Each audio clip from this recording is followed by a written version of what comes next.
You feed me, Lord. Amen. Praise the Lord. The Lord is good. Ẹ jẹ́ ká gbàdúrà. Agbé yín ga, Ọlọ́run gbọ́ ọpẹ́ wa. Ẹ̀mí mímọ́ gba àyè wa. Gbogbo ẹ̀ṣẹ̀ Olúwa dáríjì wa. Kára àánú gbà. Ẹ̀mí mímọ́ gba àkóso. Gba ọkàn àwọn èèyàn ìpàdé Jésù Olúwa wa. Àmín. Ẹ má jẹ́ àgbàdo pé lórí ẹ̀kọ́ tá à ń bá lọ tí mo pè ní àṣírí ìrúbọ. Gbogbo ibi téèyàn bá fẹ́ dé láyé ló máa ṣe ìrúbọ rẹ̀. Mi ò sọ̀rọ̀ lórí ìrúbọ òkùnkùn, mo ń sọ̀rọ̀ nípa fífara ẹni jì fún nǹkan kan. Wàá ṣe ìrúbọ rẹ̀. Ìrúbọ tọ̀dọ̀ rẹ̀ lè jáwé, ó lè jádùá, ó lè jẹ́ ṣòro, ó lè jẹ́ ìwà mímọ́, ó lè jẹ́ yíyára rẹ̀ kúrò láàrin àwọn ọ̀rẹ́ tẹ́ jọ ń rìn.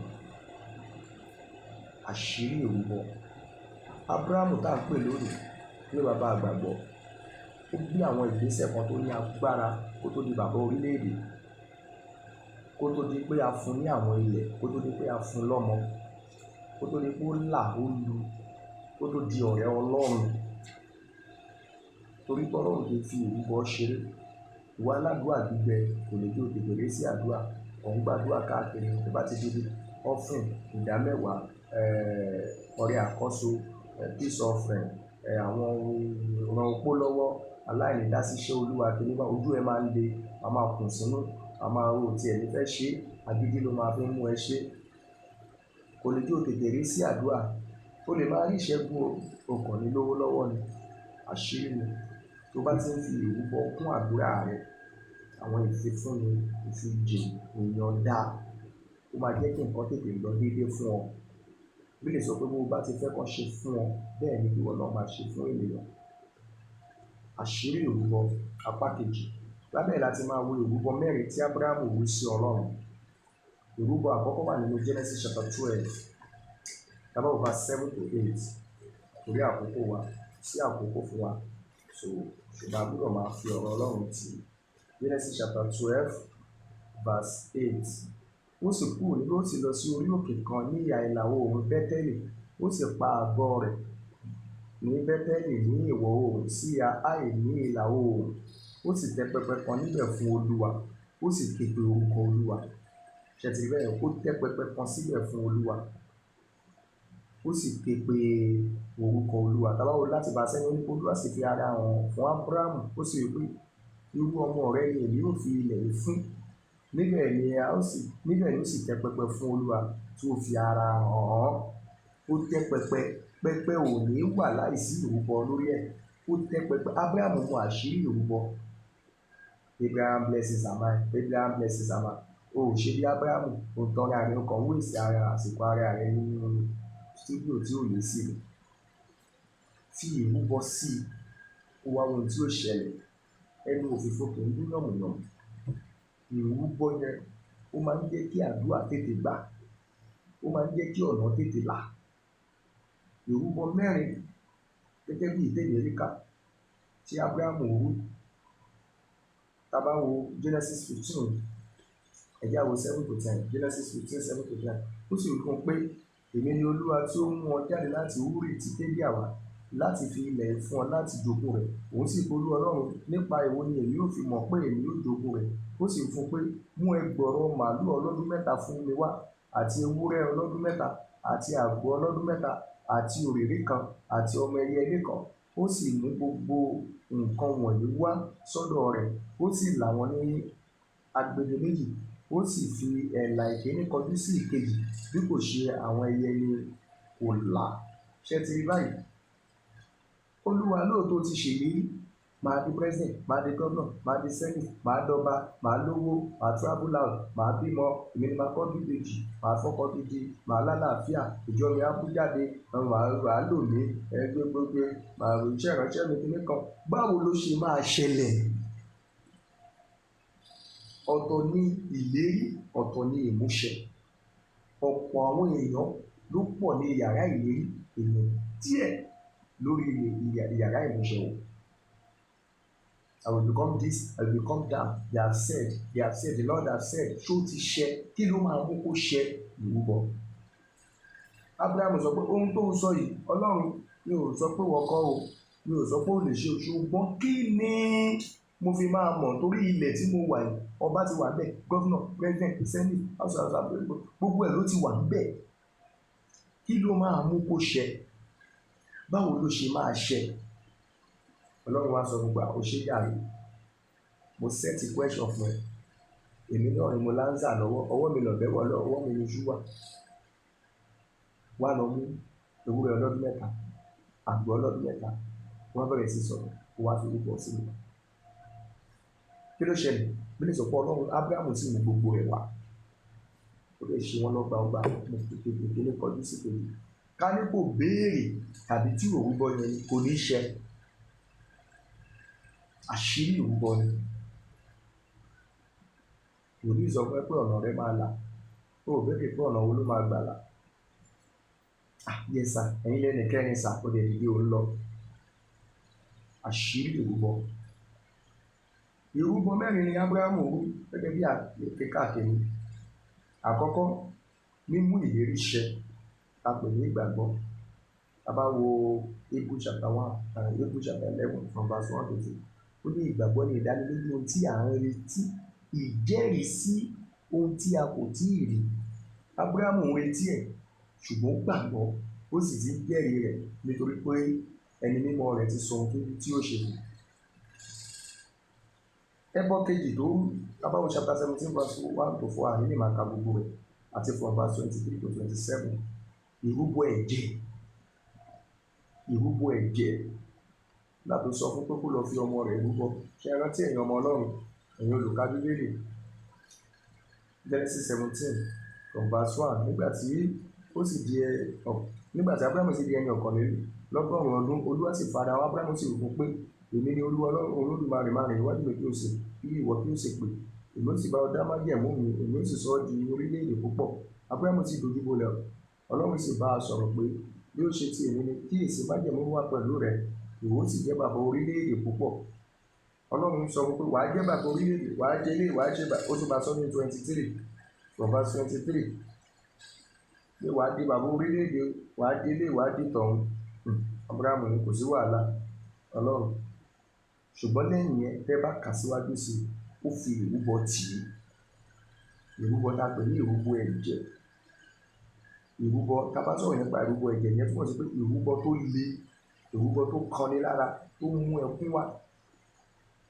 Nínú ìrúbọ yẹn, àwọn nǹkan kan máa wà tó máa ń ṣẹlẹ̀ tó bá fẹ́ mọ ìrúbọ ẹ̀jẹ̀. Ìṣẹ̀lẹ̀ kan ṣẹlẹ̀, mo wà ní ṣọ́ọ̀ṣì ọ̀rẹ́ mi kan ní orílẹ̀. Program yẹn lọ́jọ́ mẹ́ta ni. Lọ́jọ́ kìíní, lọ́jọ́ kejì tí ń bá nígbàgbé. Bá ṣe ṣe program yẹn lọ, àwọn èrò pọ̀ láwọn ọmọ Ọlọ́run. Olúwa sọ fún mi pé gbogbo ẹ̀yin tẹ́ wà ń bí, gbogbo ohun tó ń bẹ lọ́wọ́ yín, Olúwa ní kẹ́ kó lẹ̀. Ṣàdá mọ̀ pé mi ò ní sọ pé ẹ jẹ́ n wo báàgì yín, nítorí Olúwa bá ti sọ èmi tí kò bẹ́ẹ̀ ni, wọ́n sì kó lẹ̀. Olúwa ló ń kó fún ọmọbìnrin kan kò tíì kó lẹ̀ pé owó yẹn lóòótọ́ nǹkan ló ní, ṣùgbọ́n wọn lọ́run fẹ́ẹ́ fi lànà fún mi. Àṣọ ọmọbìnrin kan wà bẹ́ẹ̀ bí ẹ kó fẹ́ lọ fún ẹ̀ sanwó sùúrù ọmọ ẹ̀. Ó wá jáde síta, ló bá kó lẹ̀. Ojú ẹ̀ kóró. Nígbà tí pásítọ̀ gba owó yẹn, pásítọ̀ bá wà nípa ojú ẹ̀ máa le. Ìkan nínú àwọn kọ́mítì ṣọ́ọ̀ṣì wa ní ilé ọkàn ní ìṣe ṣọ́ọ̀ṣì ní lélẹ̀. Nítorí wá wí nìyẹn, mo wá pè. Ṣó gba ohun Olúwa gbọ́, ẹ̀hún gbàgbọ́, ẹ̀bọ̀ tó wó yẹn kan nítorí wá wí ni. Ọ̀rẹ́ mi tí wá bá ní kí la máa ṣe. Tó bá fẹ́ káyé ẹ̀dá, ọ̀nà tó ṣiṣẹ́ Olúwa, ó bá dẹ̀ fẹ́ káyé ẹ̀dá, ó lè kó padà fún. Nígbà tí Ọlọ́run máa bẹ̀rẹ̀ nínú ayé ọmọ ìbẹ̀rẹ̀, tó bá rí mi báyìí, gbàgbé asáré wá owó mú mi lọ́wọ́. Ṣé ti rí bẹ́ẹ̀ yẹn? Ìrúbọ tó kan ni lára, ìrúbọ tó wó ni lára, ìrúbọ tí èèyàn ò fọkàn sí. Pé owó ìmùlẹ̀ ti ní bọ́jẹ́tì lórí ẹ̀. Ìrúbọ kejì tí Ábúráhámù rú, lára ìrúbọ ẹni mo pè ní ìrúbọ tó ń múni lótìtì. Àwọn ìrúbọ tó á mú ẹ lótìtì tàbí aṣọ ẹni ńlá, aṣọ ẹni púpọ̀. Àwọn ìrúbọ tó ń sọ níbi bàbá orílẹ̀-èdè nìyẹn. Àwọn ìrúbọ májẹ̀mú ayérayé láti lè mú kí ìlérí Ọlọ́run láti ọ̀rọ̀ Ọlọ́run látẹnu rẹ̀ kó wá sí ìmúṣẹ. Kò wá ṣe sórí ẹni ẹnìkan àti sí ìran rẹ̀. Bí ẹni tó ń bẹ̀rẹ̀ nítorí àkókò. Àwọn ìrúbọ lára àwọn ìrúbọ tí Ábúráhámù lóyún, ìrúbọ tó kan ní lára pé lọ fún ọmọ rẹ̀ rúbọ. Ó ní ẹbọ sísun pàápàá wà tó sún. Ṣùgbọ́n wá wo result Ọlọ́run wá padà wá fún un. Mo fi ara mi búra pé ní bùbùkún fún Ábúráhámù, agbàgbọ́ lọ́rẹ̀, agbàgbọ́ lọ́lọ́run. Ìbùkún Ábúráhámù mà ìtàn lóde o. Nítorí ó fi ìrúbọ tì. Mi ò ní lọ sórí òkè, mo máa ń lọ sórí òkè gan. Mi ò ní lọ sórí òkè kí n má dá ọrẹ, kí n má ta wòlíì Ọlọ́run lọ́rẹ. Àwọn especially àwọn bàbá orí òkè wọn. Ó kéré pọ̀, ó kéré ní sọ ní dáhùn. Bá ti ń lọ báyìí, bá ti kọ́kọ́ drop off àti lọ rí ẹ̀ tó fún ẹ̀. Gbàdúrà fún mi, màá lọ tèmi. Kò sórí òkè tí n bá lọ, màá ti prepare owó dání. Kò síjọ tí màá lọ, mi ò ní dáwó ńbẹ̀. Ìrúbọ ni. Ọ̀pọ̀lọpọ̀ ránṣẹ́ Ọlọ́run wọ́n láhun, wọ́n mọ bó ṣe ń gbowó olówó but wọ́n lè fi tí wọ́n lẹ̀. Bẹ́ẹ̀ bá wọn ṣe program, ọ̀ràn ni tó bá máa fún yín lówó. Bó bá lọ ṣe program, ọ̀ràn ni. Bó bá lọ orí òkè báyìí, torí pé àwọn náà ní jìbìtì wà nínú ayé wọn. Ìwé láwọn ilé ẹgbẹ́ gbowó wa, jẹ́ kó wá sí ṣọ́ọ̀ṣì mi kó wá bá mi gbowó. Bọ́lọ́run ò bá bá mi sọ̀rọ̀ lórí ẹ̀mí ló wá ṣọ́ọ̀ṣì ọ̀dọ̀. Èmi ṣiṣẹ́ Olúwa dáhùn. Torí èmi ní iṣẹ́ Olúwa tí kò bẹ̀rẹ̀ ilé bàbá mi. So èmi ṣiṣẹ́ Olúwa dáhùn. Ẹni tí Ọlọ́run bá ti ní ẹni pé bó bá dé ìṣèlú kó ṣe oyè Ọlọ́run. Ìṣẹ́ńtà tí wá pè tí àmì káwọn èèyàn lẹ́rìí, àwọn ẹ̀rí máa ń kọlu ẹ̀rí. Ọ̀rẹ́ ẹni tó ní pé ò ní fi ilẹ̀. So ohun tí mò ń sọ fún wa ni pé àṣírí ìrúbọ. Má máa ṣe nǹkan. Ṣé o bá fẹ́ give testimony ṣọ́ọ̀ṣì ni? Testimony yẹn kéré lójú ẹ o, ó pọ̀ lójú ẹ ni wá nǹkan kan. Má máa bá wọn give testimony ọpẹ́ gbígbẹ. Mò ń sọ ilé fún ẹlòmíì àmọ́ omi, pastor yẹn, ọ̀run tèmi kan, mi ò bá ìwọ tó ní nǹkan ṣe sọ̀rọ̀. Mò ń bá àwọn tó ní nǹkan ṣe sọ̀rọ̀. Mo ti gbàdúrà. Ṣé bó ṣe ń gbàdúrà ṣé ò ń fọrẹ́tì? Lóòótọ́ lè máa fọrẹ́tì tó kó máa bọ́ sọ́wọ́ àwọn wrong people. Ṣùgbọ́n mo gbàdúrà fún ẹ pé ọrẹ rẹ ó máa ní result lórúkọ Jésù. Ọrẹ rẹ yóò ní result lórúkọ Jésù. Bàbá wa ìránṣẹ́ Ọlọ́run bàbá Adébóyè, mo fi tọ̀wọ̀tọ̀wọ̀ dárúkọ wọn. I love that man. It's my father in the Lord. Àlè má mọ̀ra bàbá mi ní Olúwa. Olúwa sọ fún Olúwa pé Olúwa ìbùkún ti pọ̀ jù. Ó stop rẹ̀. Olúwa sọ pé nígbà tó bá stop tiẹ̀ náà kí n tó stop tèmi. Olúwa kí ló dẹ̀ ṣe fún Ọlọ́run? Wọ́n ní nínú bí nǹkan máa fún yàn 100,000 ní oṣù. Pé kàkà kó fọ́lọ́ ní 10%, ó máa fún Ọlọ́run ní 9%. Ọlọ́run tí wọ́n bá ti stop yẹn, èmi náà stop it. Bàbá mi ò lè stop tọ̀dọ̀ tèmi. Ọlọ́run yẹn kò sí wàhálà. Ṣé ẹgbẹ́ yẹn? Ìdámẹ́wàá ló bẹ̀. Ìwọ ń dàda mẹ́wàá tí ń bá wọn ṣì rẹ̀. Àti mo dàda mẹ́wàá ní bá sọ mi lọ́la mọ́tò. Màá lọ́lọ́ kan lé wa lọ́lọ́ ṣe. Ìdákẹ́lẹ́ ń gbà. Ọlọ́run ló ń sọ àwọn ènìyàn rẹ̀. Àní àwọn èrò yìí tó fẹ́ tọ̀gbọ́. Ọlọ́run ló ń sọ wọn. Ọlọ́run ló ń sọ wọn. So Olúwa ló rán mi sí ọ wípé àṣírí ìrúbọ ló kù ẹ̀. Àṣírí ìrúbọ wá àwọn ìránṣẹ́ Ọlọ́run tó tọ́, àwọn ìránṣẹ́ Ọlọ́run gidi. Àwọn tí ìpè wọn dájú, tí ìpè wọn ò tí ì di èpè. Wá sọ àwọn àsọtẹ́lẹ̀ sínú ayé ara yẹn láti yí padà. Àṣírí ìrúbọ. Àṣírí ìrúbọ. Ohun tó kàn kó nìyẹn mo gbàdúrà. Ìrúbọ tó kàn ẹ́ kù táyé rẹ̀ yóò fi dá lórúkọ Jésù. Ọ̀run máa ṣí ọ lójú sí. Ọmọbìnrin kan, wọ́n máa kò sí owó tó bá ní kó pè ní church, ó máa gbìyànjú. Tẹ́lọ̀ ni á jáde á dá á ṣe lọ́jọ́ kan, lọ́jọ́ àfiyèsí. Olúwa wa máa sọ̀rọ̀ fún ẹ. Dídáàbò kí ló kọ́ mi pé nínú ọmọ ọlọ́bọ́ Ọlọ́run sọ̀rọ̀ òun lòún sìn kì í ṣe mi lòún sìn. Olúwa sọ pé nǹkan tó pè é pé tó bá lè tètè máa dé church. tó bá lè tètè máa dé church ó ti tán. Ẹ wá wo ibi tọ́lọ́run wá fọ́lì sí o, èmi lọ́lọ́run wá lò lójú ọ̀rọ̀ yẹn tó sọ dípò ẹ̀ kò tètè máa tẹ̀lé gọ́ọ̀ mọ́. Àgbàdo wa àgbàdo àtẹ̀lé gbà mí mo máa gbà mọ́ mo ṣe rí lójú àlá mi wá sọ pé nǹkan tó kù ẹ̀ kò tètè máa dé church. Ní kí ló túmọ̀ sí ní kò nílò túmọ̀ Ọlọ́run ló sọ̀rọ̀ yẹn lédè mi o. Èmi ráyè àti máa ronú ìpínlẹ̀ Ọlọ́run ló sọ̀rọ̀ yẹn lọ ṣe ìtukọ̀ ẹ̀kọ́ àtìgbà tó dẹ̀ ti ń ṣe oh my God God is wonderful. Èmi kọ́kọ́ mi ò lọ́bẹ̀ rárá tó bá ti tètè máa dé church. Ìrúbọ tó kù kú nìyẹn. Ìrúbọ tiẹ̀ níjẹ̀ tó máa gbálẹ̀ church. Ọmọbìnrin kan wà ní church wa ọkọ ẹ̀ wà lọ́hùn ti pátì sí ìbímọ kan mo ti gbàdúrà iṣẹ́ ò lọ dédé mo ti gbìyànjú gbogbo fún kí ni ilé Ọlọ́run dábì ẹ̀ ṣàánú mi má wò mí bẹ́ẹ̀ gbóhùn Olúwa ṣó o lè ṣiṣẹ́ ẹ̀gbin fún Ọlọ́run. Dábì iṣẹ́ ẹ̀gbin bíi báwo iṣẹ́ ẹ̀gbin bíi tó dọ̀tí bíi church ó ń ṣe bíi toilet ó ń jáde kò sílẹ̀ ṣé ó máa jẹ́ yẹn kúrò ó tún fò jáde ó ti lọ mú gbàlẹ́ fáfà every Sunday tí wọ́n ti wá program àbí Wednesday nígbà mi gbàgbà mo ti fọ́ ó ti ṣe kíní kan èmi ò tí ẹ̀ wó bẹ̀ mọ́ òun gbọ́dọ̀ tiẹ̀ ti gbàgbé ohun olóko ṣe lọ nígbà tí Ọlọ́run máa bẹ̀rẹ̀ ọmọ tó yẹ kí tábà ti ń sọ pé títí lórí 200 tábà pé 200 nígbà mi báyìí gbà mí àwa bu mọ́tò lọ́rùn gbà mí àwa bu ráìsì fún àwọn àtọ́gbọ́n àwọn wá ṣe mí gbà mí wá rántí lọ́wọ́ bá wọn bá tuntun lé ọmọ yìí kí la máa ṣe bá nísìnyí òpin tọmọ mi bá fẹ́ sọ ọ̀dà mẹ́wàá gan-an ni o tọmọ mi bá fẹ́ kíní kan èèló ni sàdáàdì èèló ni iye báyìí òkè máa rán ọmọ yín sí ní òkú ní fọlọ́run lókè ọ̀hún torí pé ìrúbọ tó kù gbogbo kókò lọ́ máa fọ tẹ́lẹ̀ tí ẹnìkan ló ń fọ tẹ́lẹ̀ tí Ọlọ́run fi gbé ọmọ ẹ̀ lọ lóyìnbó ìgbéraga dé tó bá bínú kó ṣọ́ọ̀tì tó pọ̀ ọmọ ẹ̀ yìí kó jalè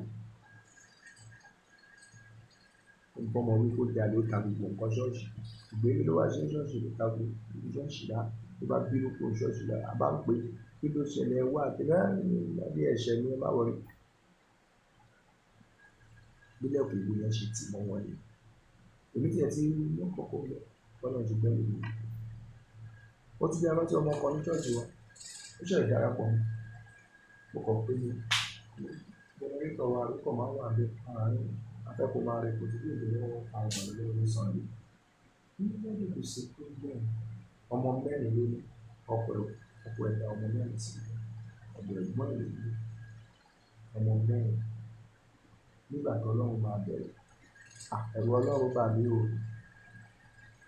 ẹ̀rù Ọlọ́run bà mí àwọn olùwà yíká àwọn èsì náà lọ ìrúbọ kókò ìrúbọ kan dájú ẹ̀wọ̀n tó kù lóko tó kéèrè lọ́wọ́ Ọlọ́run bá ti parí àdúrà Olúwa tó lè kò ní ìrúbọ òkú bá Ọlọ́run sọ̀rọ̀ á ṣí ọ lójú tó bá ti sọ fún ẹ ó lè ràn ẹ́ lọ́rùn lè má ràn ẹ́ lọ́rùn lọ ṣe ìbẹ̀rẹ̀ kọ́kọ́ máa lè wà ó yá kójú rẹ̀ ṣí kíyè rẹ̀ ṣí kójú rẹ̀ ṣí kíyè rẹ̀ ṣí ìrúbọ tó kù ẹ̀ kù kọ́lọ́run kò fi hàn fún ọ ó ti rí bẹ́ẹ̀ Jésù Olúwa wa àbúlé a ó tún máa pàdé ní ọ̀la fún ìpàdé àdúrà yìí àti ọ̀rọ̀ Ọlọ́run tó ń jáde yìí ẹ̀rọ ìbánisọ̀rọ̀ yóò lè pè wá fún àwọn ìgbanimọ̀ràn tàbí àdúrà àwọn ìpàdé àdúrà lẹ́gbẹ̀ẹ́ Wednesday ní aago 9 sí 10 àti ní Friday ní aago 7 sí 8 ààbọ̀ àti ní Sunday aago 9 sí 11 àpò ní ojú ìbùkún àdéwà níbẹ̀ wàhálà àmúgbà you are blessed in Jesus name orúkọ mi lẹ́ẹ̀kan sí ní Prophet Olóyèdé Kúnlé àwa láti ìjọ Take Back Your Glory Miracle Ministry ní Alápẹ̀rẹ̀ ní Oríọlá bus stop ní Alápẹ̀rẹ̀ Kétu. Bless. Bye for now. Amen.